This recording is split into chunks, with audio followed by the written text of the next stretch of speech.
Best Buds, it's Cathy with Cathy's Garden, and I'm so happy that you've joined me today. Today we're going to make button and lace vintage brooches. But first, let's have our shout out to How Cool Barbie, Ada, Joyce, Rhonda, Ethel, Brittany, and Shelley. I appreciate each and every one of you. All right, you guys, what I'd like to do first is you'll need some book page and a piece of cardstock. So I am going to go ahead and I'm going to put a little bit of school glue on my book page. There we go. And I'm going to paint it on and set it aside to dry while we work on our other tasks that we'll need to do for this project. So I absolutely love these, and they are addictive. So warning, you won't be able to stop making them. They're so much fun. And they're so beautiful once you get finished. Absolutely gorgeous. Okay, I've got that all smoothed out. Now I'm going to turn it over and I'm going to place it right on to my cardstock and just smooth it out so there aren't any air bubbles and it's attached nicely. Now I'm going to set this aside to dry while right here, got a little heater here and it dries things so quickly. Now, get your buttons. Oh my goodness. Now, this is where you could use some of the buttons that are a little more decorative. And, oh my goodness, I can't pick this one up. They're a little more decorative. And this is a lovely project for those. Or if you just have plain buttons, there is no reason why you can't use those too, because they turn out just as beautiful. So get your button selection and then get yourself some thicker thread. This doesn't really, it says DMC registered trademark. It's cotton, pearl cotton, 10 G's. That's all it says on here. Made in France, 100% cotton. Okay, so I'm going to get this. I also have this, which is just a little bit thicker. So on the bigger buttons, I like to use the thick, and on the smaller buttons, I like to use a little thinner. And what I like to do is I like to, let's use this pink one, go in from the bottom and then hang on to that and then take the other end and go up from the bottom as well. So they're both coming up out of the bottom of the button. Now we're going to tie a knot. So we're going to knot it and then we're going to make a bow. So let's get this bow made. This is the only fiddly part of the whole thing, is doing the bow. There we go. And I like to leave streamers on my bow. It really looks pretty when we start combining everything. So you've got your bow. Okay, now let's do one that is a 4-hole button.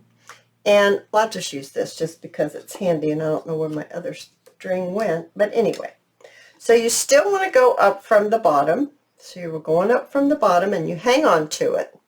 Then you'll want to go to the hole right next to the one you just came out of. Right next door, either this one or this one. But don't do this one because that's where we need to end up. So put it right in the one next to it.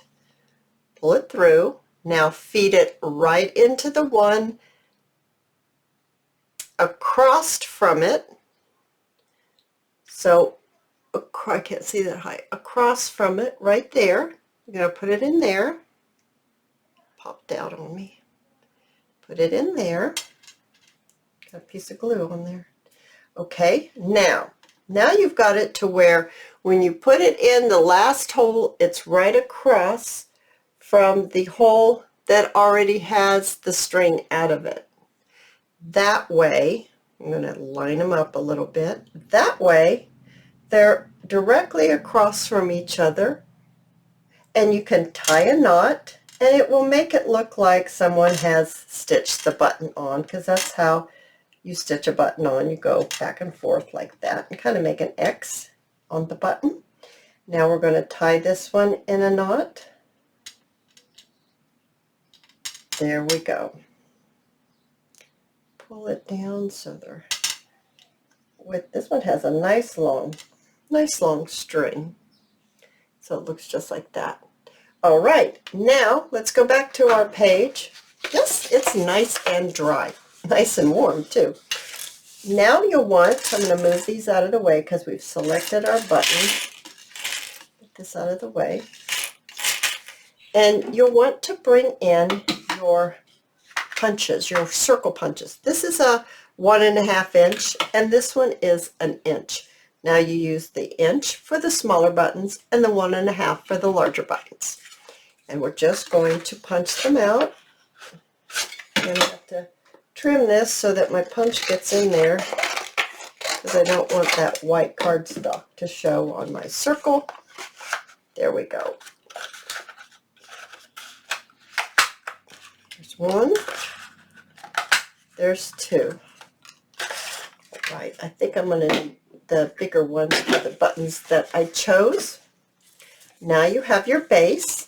Now I'm going to bring in my vintage photo, and I'm going to just ink it around the edge. I don't have to do the bottom because that's the base that you're going to glue it onto. You're going to use that as your base to glue. Makes it so much easier that way. You're going to need something to glue on your strips of lace. And here's your strips of lace. So we've got all different, we even got some colored ones. We've got some cream. I've got some pale pink, off-white, white, all kinds. But they're strips. They're just strips. Some are skinnier than others.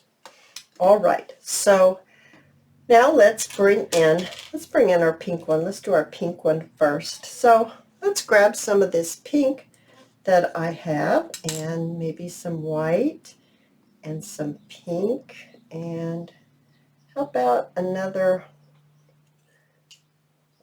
well, actually, yeah, another white one. Sorry, I was thinking about, well, let's do this, but then I was like, no, don't do that yet. Okay, so we're going to put the lace up higher than the circle. So it's up just a little bit higher. You can even do it a 1/2 inch higher if you want, but it does need to be a little higher than the circle. Now, I'm using the hot glue because it will enable me to show you the end product, whereas if I use something like this, or even the fabric tack or the tacky glue, this is what you could use to do the lace or the material. I do have some strips of material here, very thin. But the button would need to be done with this because I'm afraid this would pop off unless you put enough on that the glue comes through the holes of the button. That way it will actually hang on to it because it's up in the holes of the button. But anyway, that's explaining why I'm using the hot glue. And if you're not going to use hot glue, I've told you what you can use that will work. So I'm going to put a line of glue down on top of my book page, and I'm going to place my three strips of lace. Now they're not overlapping each other per se. I'm trying to keep it flat. I don't want it to be bulky because once you put your button on, you don't want your button to go, you know, wiggle back and forth. You want it to be as flat as possible. Now what I'd like to do is I'd like to get another piece, and those weren't quite torn apart. Okay, how about this one? And I'm going to lay it like this. I didn't cross it, because if you cross it, once again, you're going to make bulk, and it's not going to lay flat. So I'm just going to put a little bit more glue, and I'm just going to lay this lace edge to edge, and it makes a little loop right here. Okay, so I'm just building. So I'd like to do it again. So let me get this glue off my fingers real quick. So what I've done is I've taken my strip and I've just kind of turned it together. So I've just taken it and turned it together. And then I like it when you can use it this way or this way. You can see once you do it that the loop looks different. It's almost like there's just different. So now I'm going to put it kind of more over to the side. Once again, I'm just laying it flat. I'm not overlapping each other. So it's just completely flat. Okay, so, oops, it's attached to me. So now let's get our button and let's lay it in here and see. I think I want a little bit more something something going on. So maybe a little bit smaller loop, and I think I'll put it right here.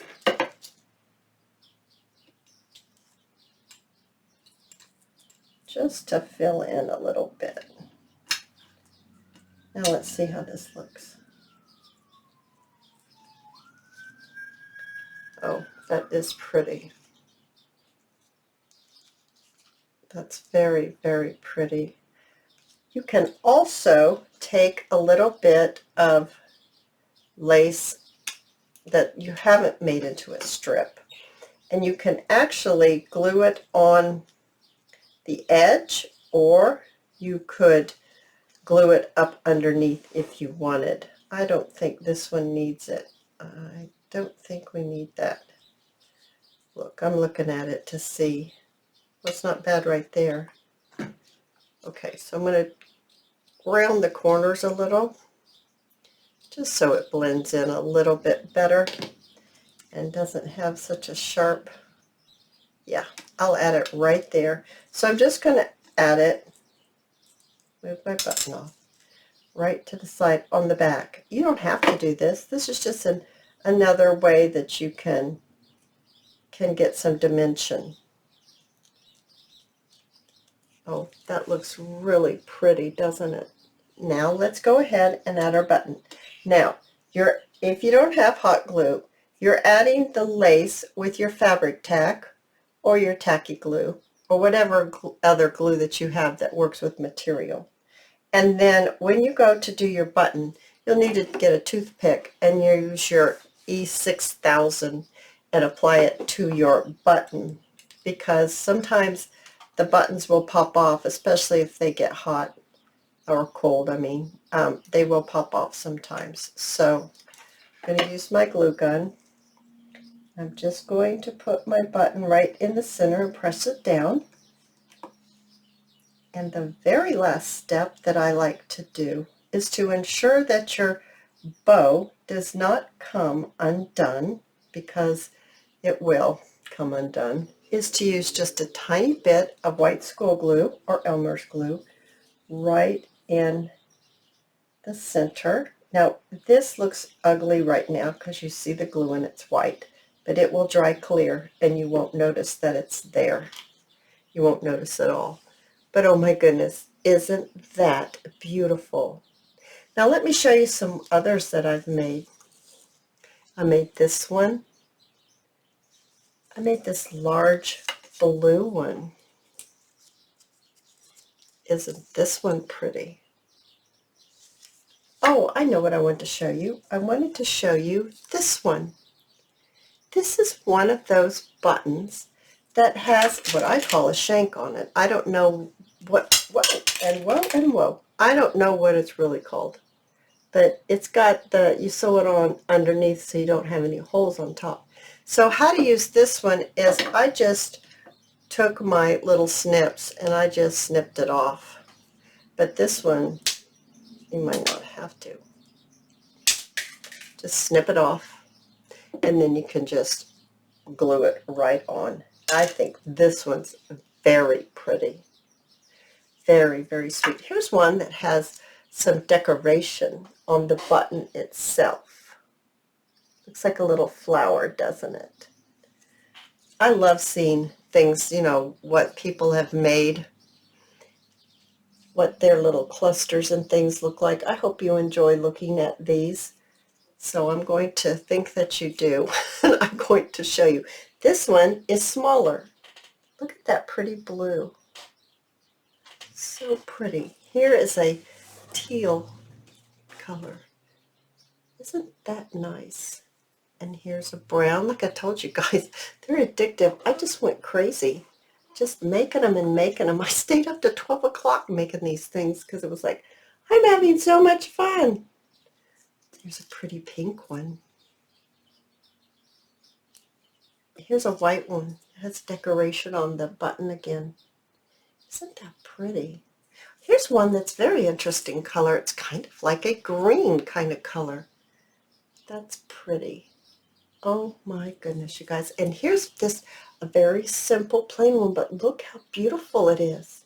Now you're saying, okay, great, Kathy, but what are we going to do with these? Well, I have made a tag with one. Look how sweet that is. Oh my goodness. It has cloth, and then I put the label and a butterfly and some bling, and I just put that right up there. And I did a little washi tape and a little tab up there at the top. I think that's beautiful. I also made a cluster with it. Look at this one with the cluster. Oh, I think we might have to make more of these. This is absolutely yummy. Oh my goodness, you guys. I hope that you have enjoyed this video. And if you have, I invite you to give me a thumbs up. And I invite you to subscribe to my channel. And I'll see you in my next video. I'll see you there, guys. Bye now.